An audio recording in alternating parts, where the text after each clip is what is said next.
Let me ask you something strange. If I handed you a $100 bill right now, what would you do with it? Most people already have an answer. Maybe you'd pay off a small bill. Maybe you'd grab a few dinners out. Maybe you'd finally fix that thing you've been putting off for 3 months. And honestly, that makes complete sense.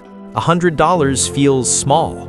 It feels like it belongs in your hand, not hidden away somewhere doing nothing. But here's what nobody tells you. That exact feeling, that instinct to spend what feels like a small amount, is quietly keeping millions of people broke. Not broke like can't pay rent broke. Broke like working for 30 years and still having almost nothing to show for it broke. And the fix? It's not some complicated investment strategy. It's not a secret portfolio only rich people know about. It's a single habit. $100 a month. Done consistently. Done correctly. By the end of this video, you're going to see money completely differently. And that shift alone could be worth more to you than any raise you'll ever get. Here's the story most of us are living without realizing it. You grow up watching adults around you work hard. You get your first job. You start earning. And somewhere along the way, you absorb this idea that wealth is built by people who earn a lot, that the gap between you and financial freedom is just income.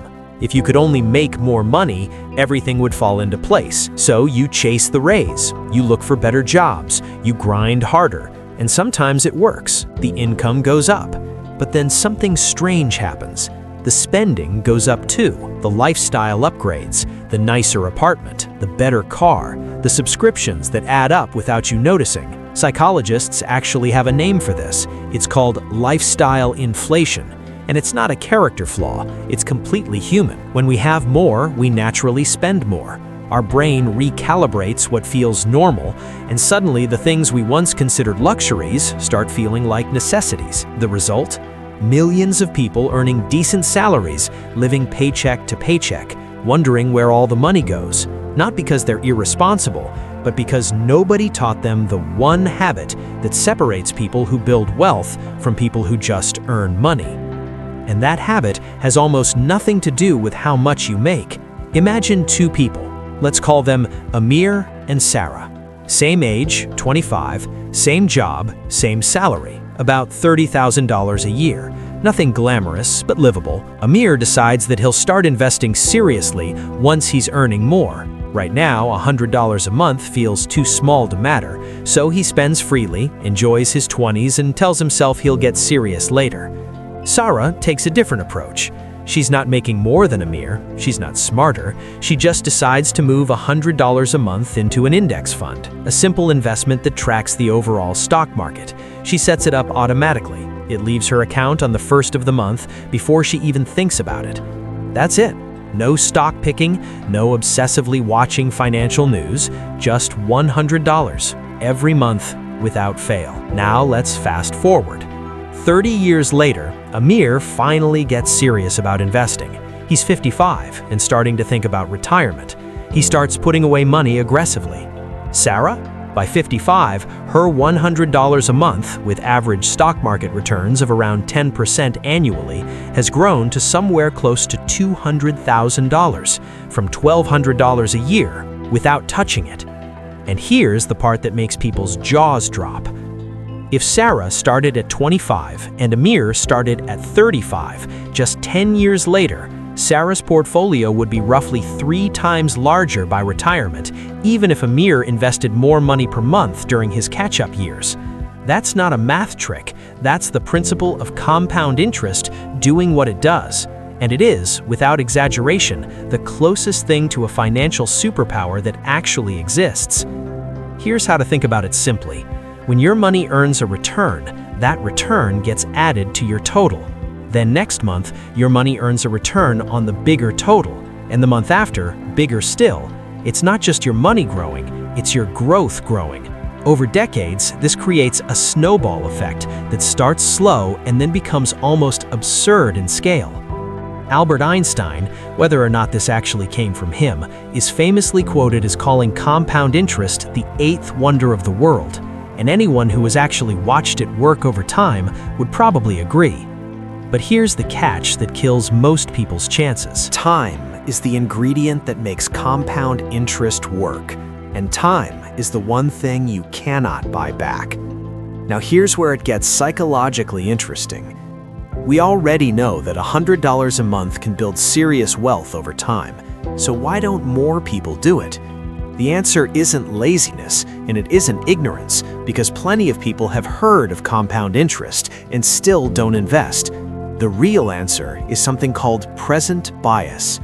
Present bias is our brain's tendency to value things that are happening right now far more than things that will happen in the future. It's why we eat the cake when we're dieting. It's why we stay up too late when we know we have an early morning. Our brains are wired to feel the present very vividly and to feel the future is distant and almost unreal. When you hold $100, it feels real. You can feel the possibility of what it could buy today. But your retirement account in 30 years, your brain can't really feel that. It's abstract, it's foggy. So your brain, acting completely rationally according to its own logic, says, spend the money you have now and deal with the future when it arrives. This is why willpower alone doesn't work. Telling yourself to just invest more without changing the system is like trying to hold your breath through an entire swimming pool. Eventually, your nature wins. The solution is something behavioral economists call removing friction. You don't rely on discipline. You automate the decision, so your brain never has to choose. Set up your investment contribution to happen automatically, on payday, before you see the money, before your brain decides it wants something else. When Sarah invested her $100, she didn't re-decide every month. She decided once, and then it happened whether she felt like it or not. This is the real secret, not the money, but the system that makes the behavior automatic. There's another psychological trap that's worth naming here too. It's called the small amount illusion. When an amount of money feels small, we dismiss it. $100 doesn't feel like it could matter, so people skip it. They think, what's the point? But this is exactly backwards. The power of a small, consistent amount isn't in the amount itself, it's in the time that amount has to grow. Small and consistent beats large and occasional almost every time. $100 every month for 30 years is mathematically more powerful than $3,000 dropped in once a year, even though the total invested is the same. Consistency is the real asset, not the amount. So what does this actually mean for you? First, start now, not when you earn more, not when you feel ready, not next month. The gap between now and whenever you think the right time is costs you more than you realize because the time lost cannot be reclaimed. If you're 22 years old and investing $100 a month, you are not the same as a 32-year-old investing $100 a month. You have 10 extra years of compounding that no amount of extra investment later can fully replace. Second, automated completely. Go into your bank account or your brokerage app and set up an automatic transfer that happens on the same day your salary arrives. Treat it like a bill, an obligation to your future self, something that happens whether you're in the mood or not. If you don't have a brokerage account yet, there are plenty of beginner-friendly platforms that let you start with very small amounts. Index funds, funds that simply track the stock market as a whole, are widely considered the best starting point for most people because they're simple, low cost, and historically reliable over long periods. Third, don't watch it obsessively. This one is counterintuitive, but checking your investments every day is one of the fastest ways to make bad decisions. Markets go up and down constantly. Watching daily fluctuations triggers fear and excitement, both of which lead to impulsive moves. Set it up, add to it consistently, and check it quarterly at most. Fourth, increase it gradually. $100 is the starting point, not the ceiling. Every time you get a raise or cut an expense or earn extra income, redirect a portion of that increase into your investment habit before lifestyle inflation absorbs it. Going from 100 to 150 to 200 over a few years dramatically changes your long-term outcome. And fifth, perhaps most importantly, understand what you're actually building. Every month that you invest $100, you are not just putting money into an account, you are purchasing future freedom. the freedom to make choices about work, about time, about how you live that people who never started this habit simply don't have. Here's the thought I want to leave you with. Wealth isn't usually built in dramatic moments. It's not one great investment, one lucky break, one right decision that changes everything. It's built in the small, boring, consistent decisions that most people dismiss because they don't feel important enough. $100 doesn't feel like wealth, it feels like nothing. But $100 every month for decades, allowed to compound quietly in the background while you live your life, that is how ordinary people end up with extraordinary outcomes. The tragedy isn't that people can't afford to invest. The tragedy is that people who could afford to start don't, because they're waiting for the amount to feel significant, and by the time they're ready to take it seriously, years of compounding have already passed them by. The best time to start this habit was yesterday. The second best time is today.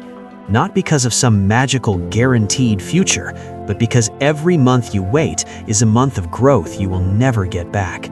So the real question isn't whether $100 a month can build real wealth. The real question is, what is your future actually worth to you?